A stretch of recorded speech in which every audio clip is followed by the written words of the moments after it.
long ago.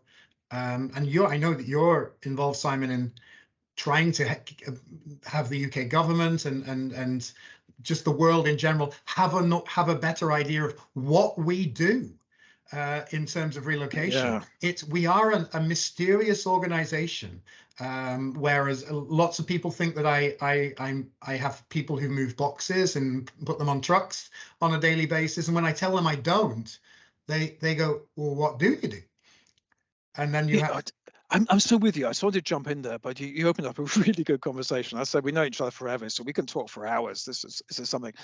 But Sure. isn't it amazing? This is an incredible industry with amazing talent doing something that's essential. As I was saying, because I do a lot of UK lobbying work, I'm trying to get the UK government, which, by the way, does not know the relocation industry exists at all. And this is one of the biggest markets in the world, one of the biggest in Europe anyway, in regard to other people moving in and out of. And the UK government does not know that you and I and Tira and these other organisations exist and provides this service. I mean, how ridiculous is that? But we are the sort of the oil of this machine. So our job is to move the best talent around the world and have that talent operating effectively and efficiently in the new market they go to, which is a daunting task for anybody.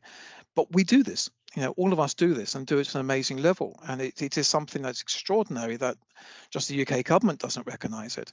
So if we can chip away at that, if we can try and get companies to really understand the value that we bring and the whole worldwide industry get it.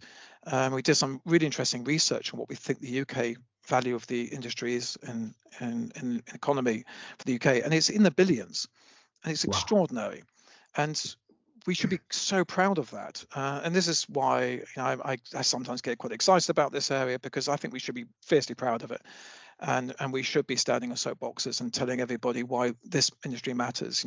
Your talent is in our hands, and we'll move mountains for them. We really believe in it, and all we ask for is some recognition back as the value that we're bringing, and to support us to do a better job moving forward. And as the industry matures, which it will be a very exciting journey for everybody. And I might add, we do it for peanuts. Do it for a tiny amount of money. I am reminiscent of. And there was an interview. It was a presentation by the sports correspondent of one of the big broadsheet newspapers at a conference. I think it was a Euro conference many years ago, and it was talking about a Didier Drogba when he joined Chelsea. Sure. And it was an unsuccessful relocation of a very expensive football player. And part of the reason that it failed, reportedly, was that he was not cared for in terms of his cultural needs, his relocation needs. He was lost and alone with his family in a new city. Okay, London's a very, very cosmopolitan and international city, but nevertheless, he was having challenges. And it's only one example of where very, very expensive people are looked after by us. And if we were given a better remit to look after them, we could save millions and millions, if not billions, absolutely, worldwide for the very, very large organizations we support. And we could go on about that for hours. Easily. Absolutely. Sure. But it's again, let's not do that unless we want to. Not now. But maybe not now.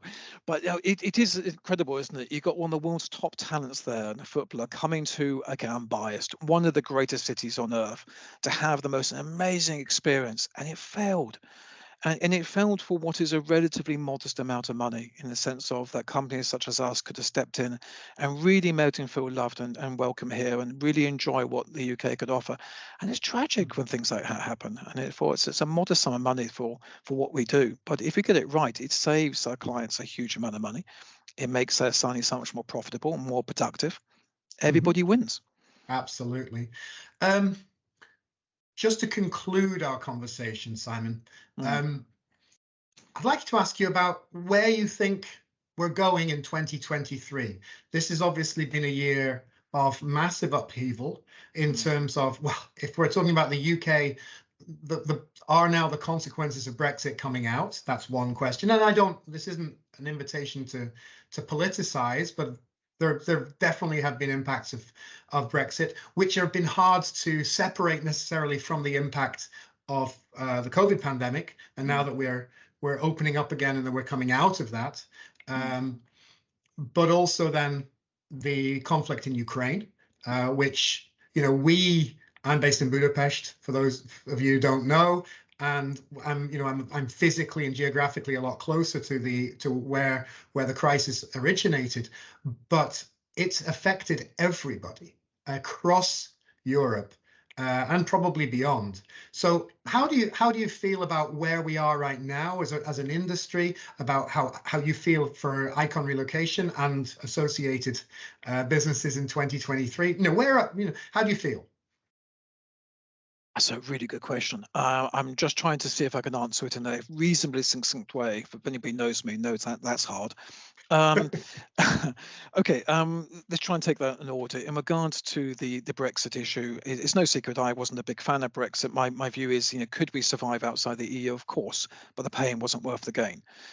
So I still think the pain probably wasn't worth the gain, but will the UK get there? Yes, it will get there. It's just an incredibly difficult period, and it's perhaps raised more issues than is maybe comfortable sometimes to accept.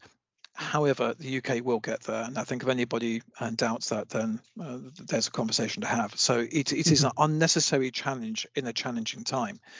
I think if we look into next year, the main issue, I think, for us in the UK, but I think this can be echoed across most major locations, is a sort of housing crisis issue that we've had across many locations.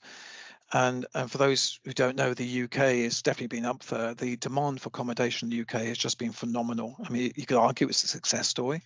The sheer number of people who want to move to the UK are moving within the UK. The housing market for sales went through the roof. House prices were going up by comfortably over 1% per month over the last couple of years. So that means if you live in, say, somewhere in southeast England, for the sake of this conversation, your house is almost guaranteed to be out earning more than you. So it was going up at a rate that is extraordinary, at a rate that is kind of bizarre to think about. You have £1 million property and you watch it go up by 1% a month. £1 million property, if you live in London or southeast England, is not crazy.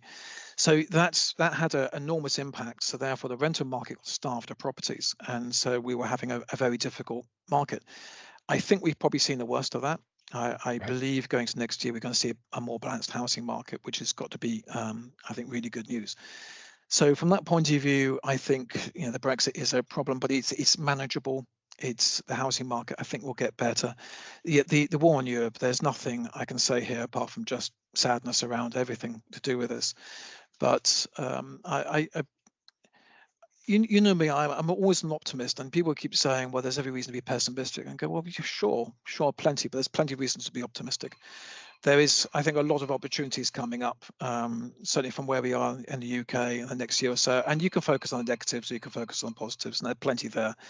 I think the situation in Europe, we've got a long way to go to sort that out, but I believe, hopefully, maybe naively, and then could be in sight next year, that we could get to a position where we have at least peace of some kind. And I think then Europe can really benefit from that. I think there'll be a potential bounce back in some capacity. So I'm feeling optimistic about that. A few other predictions, I think, for next year is this is where Tira, I think, is really good, because I think you were at the conference, well, somebody was talking about ecosystems of data and knowledge. And I never heard that phrase before. The concept, totally get it, but I think that's really exciting, where somebody can go to a company like yours or mine or whatever and go, of course you're going to get world-class delivery of service. I get that. And of course it's going to be amazing for the Chinese, but what else can you offer? What other benefits in the knowledge and the connections you have and the knowledge? And because of our culture and view of the world, we know the best people who actually echo those beliefs, and we can bring them to the table. And I think that's very exciting. I think that conversation hasn't even started yet. Right. So in any meaningful way. So you go into companies and go, look, this is our values. This is what we believe in, and we fight hard for them. But I know who else has got those values, and we can bring that equation together. I think probably a couple of things that are quite interesting is, if you give me the time, is things like, I think real-time information flow is becoming a factor as well. I think we all used to having information almost immediately, and we go to our phone, we pick it up, we don't have to wait very long. And I believe we're going to get to the stage now. We're seeing it already. Clients want to know exactly what's happening in the market, not just roughly, but exactly. Is there stock levels there increasing, decreasing? What's pricing doing? What exactly does that look like?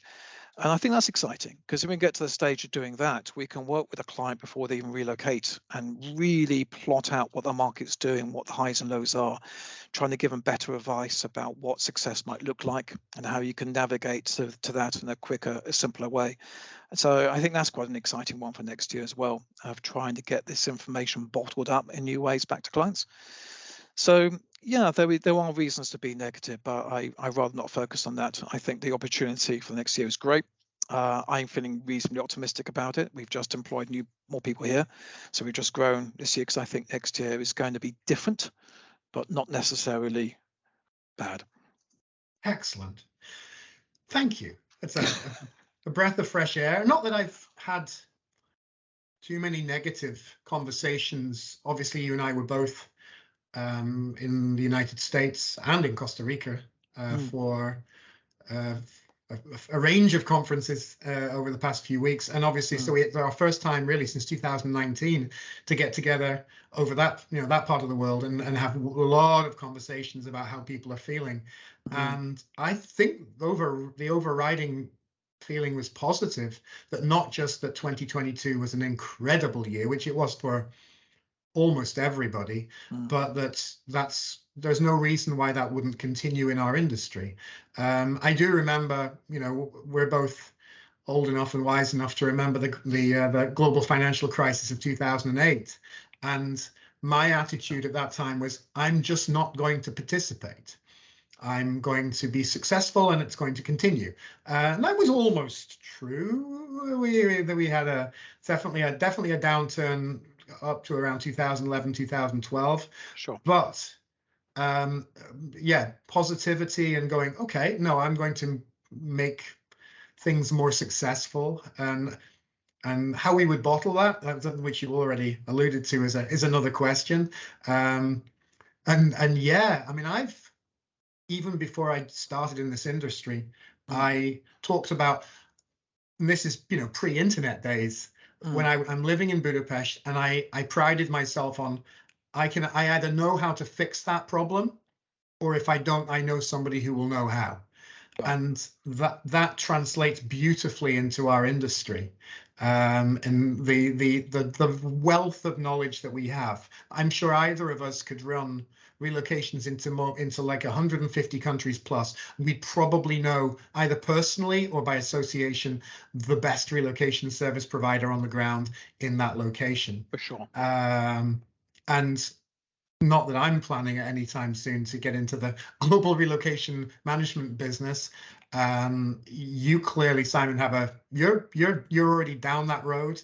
And I would say that. Somebody asked me a while ago, sort of jump in and said, is that the case? I went, no. I think we are very proud DSP. We do it on in-house ourselves. We don't outsource, so we manage that totally. And for that reason, we know who the best DSPs are elsewhere. So I said this to somebody sort of slightly jokingly, but I quite liked it. We sort of more of a global DSP. We understand exactly what we're doing on the ground here, and this is why we can work with some of the best talent around the world. And I think that's very exciting. The RMC is doing an amazing job, and there's no disrespect there at all, but there is a slightly different role to play here, and I think we all should be very proud of being DSPs who can provide a global network of solutions for those who need it. Thank you. No, you're absolutely right, and thank you for maybe correcting me that I wasn't inferring that Icon would become a relocation management company in the sense that we know it.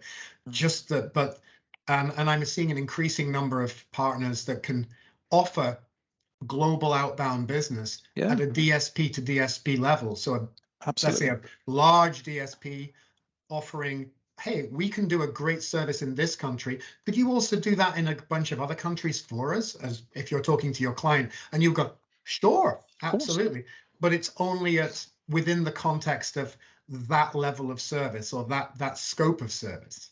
Absolutely, I couldn't agree with you more. It's as I say, we're both fairly optimistic people. It's I know it sounds like a weird analogy, but I read this in an article recently, and I thought it was so true. You could look for the opportunities are there. So it's like if you drive to the supermarket and you're convinced there's not going to be a parking space, and when you get there isn't parking space, you go, "Well, I told you there's going to be no parking space." Or you could go to the supermarket going, "I bet you'll find a parking space," and guess what? You find one. And you then walk away going, yeah, I parked successfully. And I know that sounds like a strange analogy, but if we look to next year with the network and the friendships that we all got and go, you know what, there's the opportunity out there and we'll Right. spot them. It might not be going to a strange analogy. It might not be parked exactly where you thought you're going to be, but nevertheless, the opportunity is there. And if we can do that and share that and work within the network and bring out the best of us and take that back to our clients, why won't it be a successful 2023? It might not be exactly as you think it's going to be, but yeah, we can do it. Why not?